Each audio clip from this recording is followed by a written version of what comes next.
Where am I? Well, well, well. Look who's finally awake. Oh no. It's the student loan collectors! I'll pay off my student Alright, stop. We're not loan collectors. We're the golf cult. I'm Average, and this is Joe.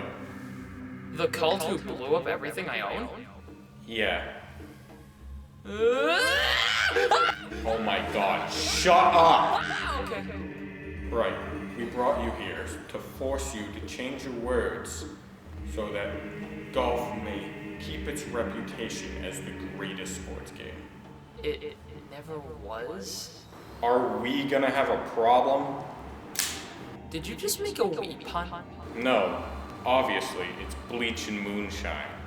Isn't that the cure for cancer? Huh? Never mind. What do you want?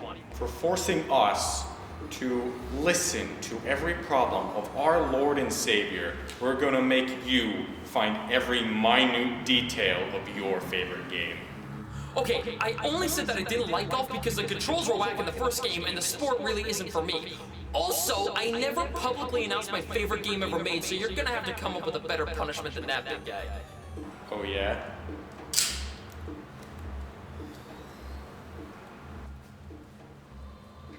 Oh no. No.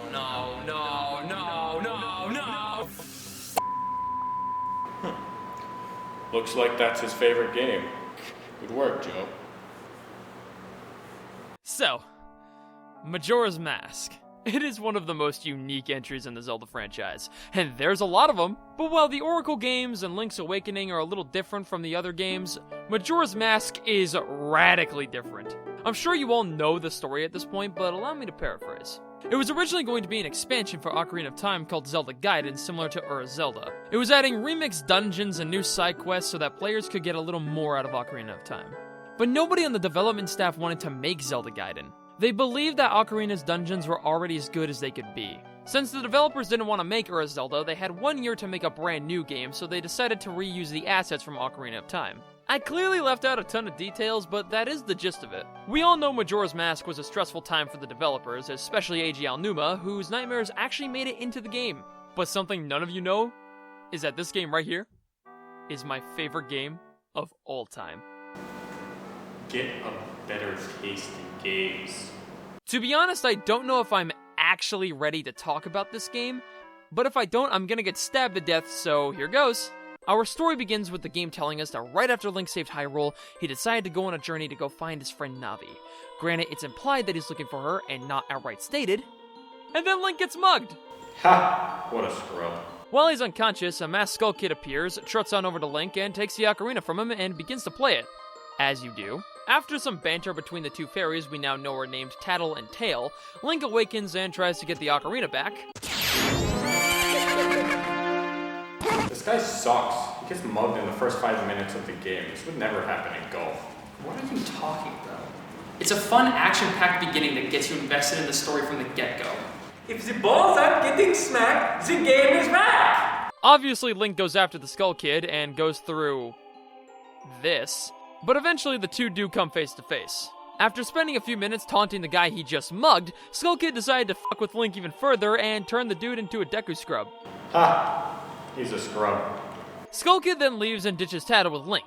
The two have a very one-sided conversation, and Link agrees to get Tattle back to her brother. They go through a little tutorial dungeon, find a corpse, and end up in a clock tower. Here our two heroes encounter the mask salesman, the best character, who tells Link he can turn him back to normal if he can get the ocarina and mask back from the Skull Kid. Sounds easy enough, right? Well, here's the catch. Link only has 3 days to do this. Why does he only have 3 days, you ask? That's why. This is a kids game? I'd rather show my kids stolen by wolf bitch. So after putting a woman back together who gives us bubbles, playing hide and seek with a bunch of racists, grabbing a fresh meteor with our bare hands, having a dance party with a scarecrow and giving said meteor to a walking nut, we finally find Skull Kid on top of the clock tower on the night of the 3rd day. Link gets the ocarina back, plays a Song of Time, and travels back to the dawn of the first day. Once Link and Tattle realize that they literally traveled through time, they quickly run back to the mask salesman, ocarina in hand, and change Link back to normal using this new song, the Song of Healing. Of course, Link only completed half of the deal, he only got the ocarina back and not the mask. So the salesman decides to have a bit of an episode, and he explains to us that the mask, called Majora's Mask, is an ancient mask once used in hexing rituals and grants the wearer with godlike powers. He explains further to Link that if the mask stays in the hands of the imp, then it will destroy the world, which was kind of hinted at with the Child Trauma Moon. So Link is now tasked with heading to 4 different regions in this new world called Termina and freeing the 4 guardians in order to stop the moon from falling and in turn stop Skull Kid from destroying the world. You know, the beginning's kind of slow. Yeah, I agree. I'm not at all mad that I said your game's a piece of shit.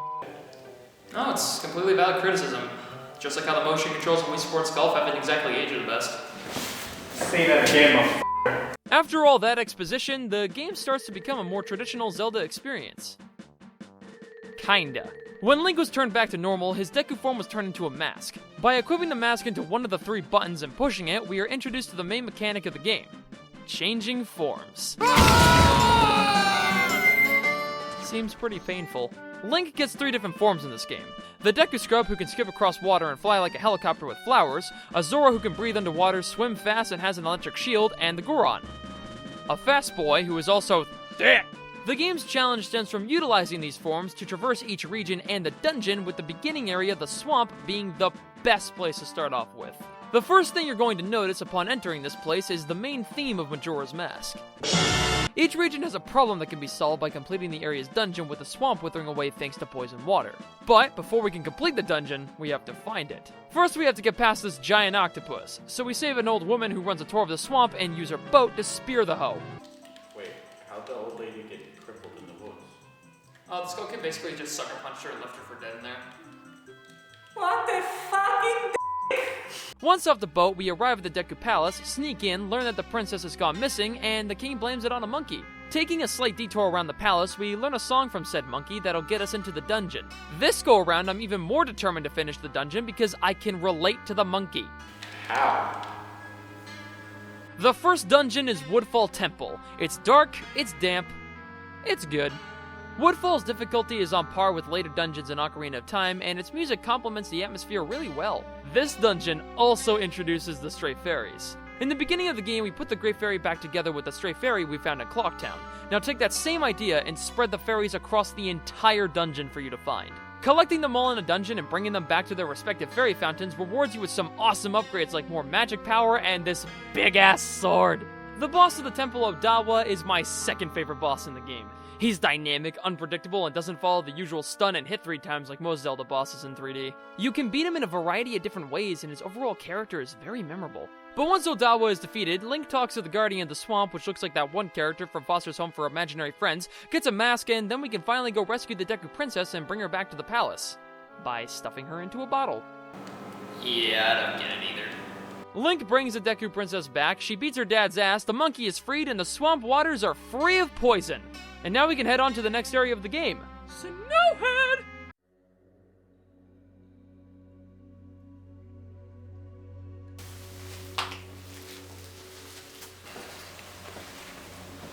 Sir? Who do you think did this? A studio blown up, golf clubs, golf balls, and a copy of Wii Sports Resort on the floor. The evidence is undeniable. This is the work of the cult of golf. Well, that, and we also found this note that says we did it by the Gulf Boys. Never mind that. This looks like a job for Officer Phil. Jelly-filled.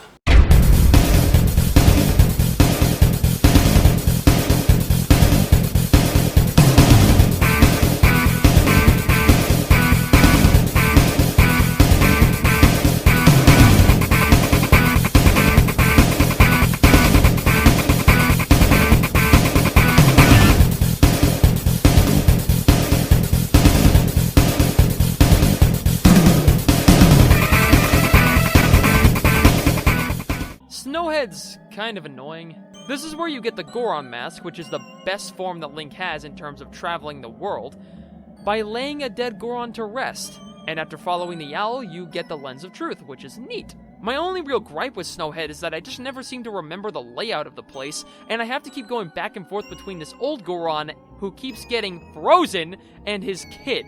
Yes, see the flaws and suffer as we did. After we get the song and enter the dungeon, however, things start to get a lot more fun. First off, here's a Goron, and he's thick! Now here's him dying. Snowhead Temple is huge, but it's never difficult to traverse. None of the rooms look the same, and the ice-based puzzles are pretty fun, especially after you get the fire arrows. I think now's a good time to mention the reoccurring mini-bosses. They're kind of weird. One's a frog monster who rides a turtle or jello and is crucial to a side quest, and the other one is... something. He shoots fire and ice depending on the dungeon, and I just love how he acts. He's hilarious. The stray fairy placement is pretty good, except for one. It's up in this ceiling, and there's not a whole lot saying, hey, use the lens of truth and you might find a stray fairy up here. The one in the main room of the dungeon is a little annoying too. You have to jump off this pillar from its highest point, and even then, it's a pain in the ass to get. The boss is Goat, a giant robotic four-legged monstrosity. In my opinion, he is the best boss in the entire game, and he's also thick! He's constantly running around this track, and you have to chase him down with a Goron form, avoiding obstacles and ripping him apart. It's so much fun. You know, there's a whole lot of not talking shit about this game. Get into that. Good! So, upgrading your sword. It's a tradition in Zelda games, and Majora's Mask is no different. After completing the dungeon and all the snow and ice melt, the swordsmith in this cabin opens up, and you can upgrade your sword. However, the owner of the business mentions that he can upgrade your sword even further if you get him some gold dust. How do you get gold dust? Well, it's simple, really. So after you blow up this giant rock with a big bomb, the Goron race is open, and your prize for first place is gold dust. On paper, Goron racing sounds pretty fun. You're rolling around and trying to fight off other Gorons so you can get first place. In execution, it becomes the most annoying thing I've ever done in a video game.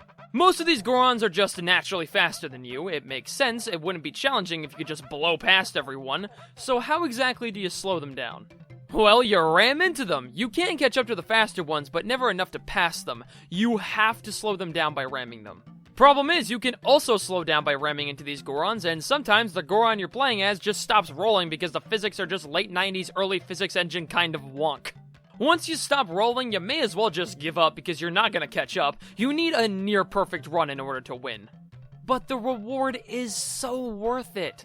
The Gilded Sword is amazing and absolutely worth the struggle to get. It's a stronger sword. What's not to love? Would you stop talking so positively about this fucking game? I can't help it, I'm biased. You know what I'm biased over? Golf? Yes, and beating your ass. Finally, I got the 45th copy of Wii Resort. The guys are going to be so jealous. You ever see them again, bitch? Now why don't you make this easy on yourself and tell me where your friends are?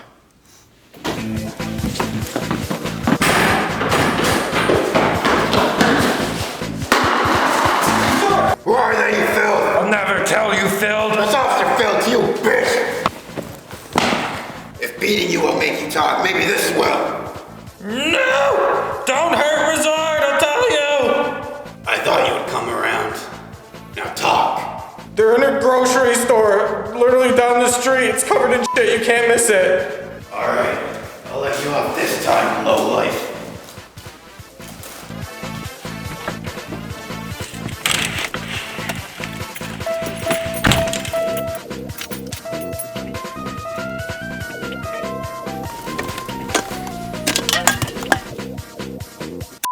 Great Bay is the next region, and this is where we get the Zora Mask, aka the best form in the game. Zora Link controls so well in the water. I would love it if this style of swimming came back in modern Zelda releases. Specifically the sequel for Breath of the Wild, if the Zora armor gave you the ability to swim like Zora Link in Majora's Mask, that would be amazing. It feels so good to take sharp turns, performing a hit and run with the electric shield, and damn, his design is kick-ass. But at this point, we all know the drill. You enter the region, get the mask, find out what's causing all the problems, get the song, and enter the dungeon. In order to get the song, you have to rescue the Zora eggs from the pirates in the fortress and get them inside of this incubator so they can teach you the song or whatever. Seems simple enough. Problem is, a first-time player won't have enough bottles to get all 4 eggs in the pirate's fortress and the additional 3 in Pinnacle Rock, so getting all the eggs can be pretty cumbersome. Link has committed identity theft 3 times in this game, just like my father, IRL. But after getting the hook shot, saving the eggs, and learning the song, we can use it to get this girl's voice back and awaken a giant turtle who brings us to the Great Bay Temple. A temple universally hated by fans of this game because it's the game's water temple. With that being said, I am proud to say that this is my favorite dungeon in the game. The water temple was really annoying, it doesn't convey what you have to do very well, so most players got incredibly frustrated with the dungeon, and I feel like the frustration carried over for a lot of people because Great Bay isn't that bad. The dungeon tells you what it's all about from the very first room. All you're doing is changing the water pressure and sending water from one room to another. The puzzles are really great, and the added benefit of traversing the dungeon with the Zora form makes things even better. You can just sink by pressing the B button, that instantly makes this better than the water temple. Stray fairies are hidden pretty well here, nothing too annoying. It's a nice scavenger hunt from start to finish, and making platforms with the ice arrows is a blast. The boss is a giant fish named George, whose reveal is badass with the lighting and the quick freeze frame. It's so good. Granted, the boss fight itself is kind of underwhelming compared to the last one, but it's still okay. So is this game almost over? Yeah, we're on the last dungeon. Alright, what's this one all about? Well, Link enters a long-dead kingdom that currently has the deceased residents haunting the land due to them not being able to rest thanks to the Skull Kid, resulting in the living being terrorized by zombie soldiers and ghost ninjas. This game's for f***ing kids? Yeah, this place is kind of fucked up. There's a lot of putting souls to rest, possession, and stopping feuds between two dead countries. Also, you enter a mini-dungeon called Ikana Castle that has a pretty epic theme, and then learn the song from the dead king of the kingdom, and this song can create copies of Link in his forms. When I talked about the water temple earlier, I neglected to mention the fact that you had to constantly take the iron boots on and off in order to traverse the dungeon. It was tedious and not fun. Now take that same segment in Ocarina of Time and make it Stone Tower is exponentially worse because you have to constantly pause and unpause to swap between different items, make clones, hookshot further to the top of the tower, rinse and repeat, all the while dodging different enemies. I don't know who looked at this segment and went, Yes! Get the f*** back here. but I hate them for it. Once you reach the dungeon itself, I mean, it's okay, I don't hate it. You can flip the entire dungeon upside down, which I will admit is a cool gimmick. Though getting the stray fairies can be a bit of a slog since you have to flip the damn thing 3 times. It's not terrible, it's just kind of annoying. The mini boss fight with the Goron leader is really awesome, and I wish I could see more of these guys in other Zelda games, and the boss twin mold is just dumb fun. Why? Because you turn into a giant and beat his ass!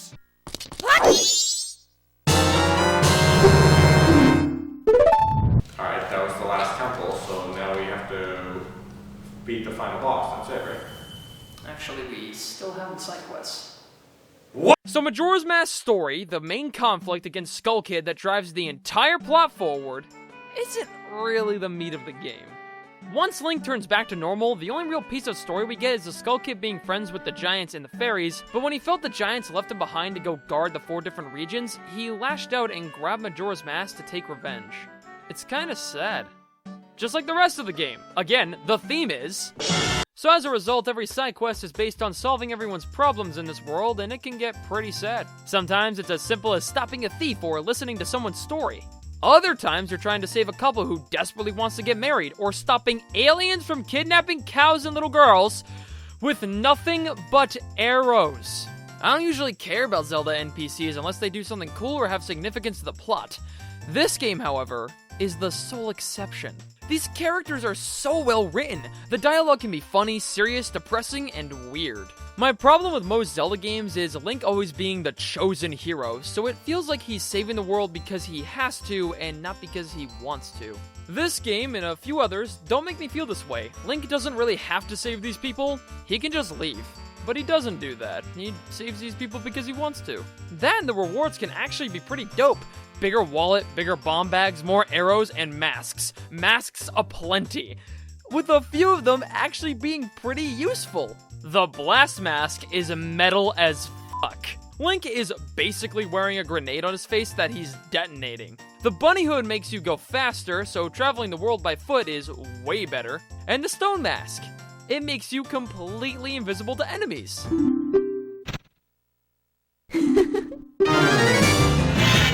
Fuck these stealth sections. The masks are fantastic, and collecting them all gives you the final transformation mask. This is probably a good time to segue to the final boss. Yes. So after conquering all the dungeons and doing all the side quests, we finally confront Skull Kid for the last time, who once again attempts to bring the whole moon down on the world. Except this time, Link summons all the giants and they stop the moon from falling. Tattle and Tail are reunited. Skull Kid dies. Tattle spits on his corpse, and the mask turns out to be sentient and flies into the moon. So Link and Tattle run into the moon, and the inside looks like this.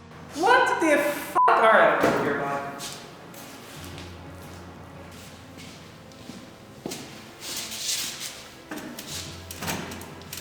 Do I know you? No.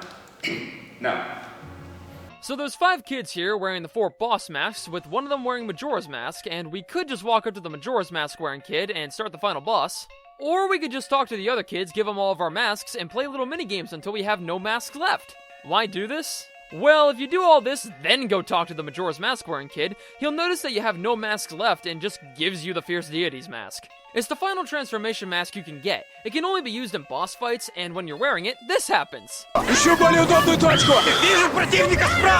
So obviously Link defeats this admittedly weird but fun boss, and peace returns to the land. Skull Kid and the Giants reconcile, the now depowered Majora's Mask is back in the hands of the masked salesman. Everyone celebrates, Tattle and Link say goodbye, and Link rides off to go supposedly die in the woods or whatever. Majora's Mask is a depressing experience, but the ending is anything but that. It feels good knowing that everyone is happy in the end. Even the villain. You know, the guy who usually gets capped at the end of these games. Majora's Mask is by no means perfect. I know it has flaws, and I accept them. Those flaws can make the game better for me because knowing about them can help me appreciate the good in the game even more. I won't compare it to Ocarina of Time because it's not trying to do what that game did. Majora's Mask is its own thing, and if that thing isn't for you, then that's okay. Someone else's opinion will never stop me from personally enjoying my favorite game ever made. Okay, no. You're supposed to suffer. You've been saying nothing but good things about this game. You're supposed to suffer like we have. Is there anything bad that you can say about this game? Yeah? Then do it! I like Tattle more than Navi. Damn it! Looks like we are gonna have a problem. Alright, look.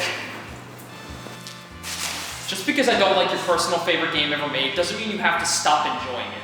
Yeah, I don't like the game, but you guys clearly do, and that should be enough. You can't force someone to accept the flaws in something they love, and you don't have to listen to someone with a different opinion from yours. You can just enjoy the things that you enjoy. This is the biggest load of bullshit I've ever seen! Yeah, we are gonna beat your ass.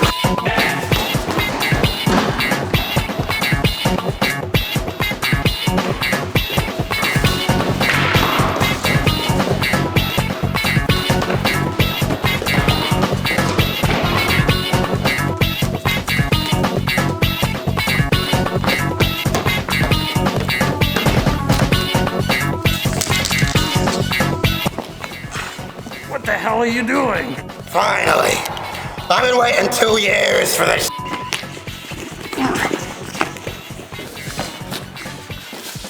Get on the fucking ground, dirtbag! You want me to get on the ground?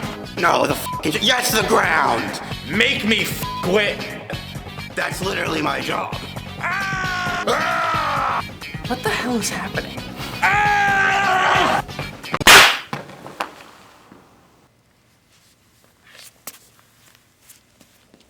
Hey, officer, can I go home? Who the hell are you? I'm Hunt. Get out of here! Jesus Christ.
That's not so bad.